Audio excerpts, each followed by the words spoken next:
W.F. Howells presents an unabridged recording of the Marmalade Diaries by Ben Aitken, narrated by the author. Prologue. This is not a book about marmalade. Marmalade features, it is the glue that supports the whole, but it is not spread lavishly all over the place. I say this to forewarn readers who want a book about marmalade, which this isn't. Marmalade is in the title because I consumed it each morning during one of the strangest years of my life. It was one of the strangest years of my life because for the most part I spent it with a recently widowed 85-year-old.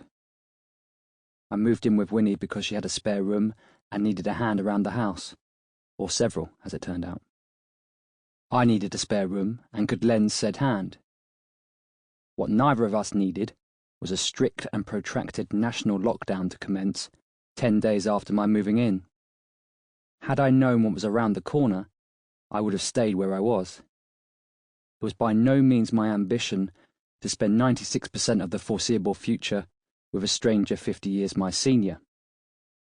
I've got quite a flexible conception of what a good time looks like, but even I would have balked at that. I didn't know what was around the corner, however, and so I moved in. And over the following months, Winnie and I more or less resembled a newly-wed couple, minus the consent and passion. We did much of our chatting at breakfast, long, wintry, lockdown mornings. It was over marmalade that we bonded, if you'll excuse the image. What follows is a record of our unlikely cohabitation, which lasted until it reached a natural endpoint in the summer of 2021.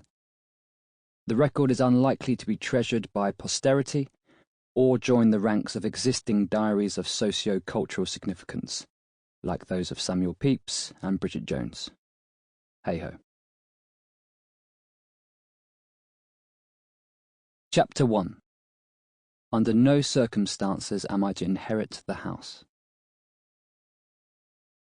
21st of October 2020. I'm moving in with Winnie. She's 85 and lost her husband Henry 10 months ago. Her children feel she could do with someone in the house, someone other than themselves, presumably, for a bit of security and to assist with odd jobs, including but not limited to fetching coal and removing lids. I saw the room advertised online.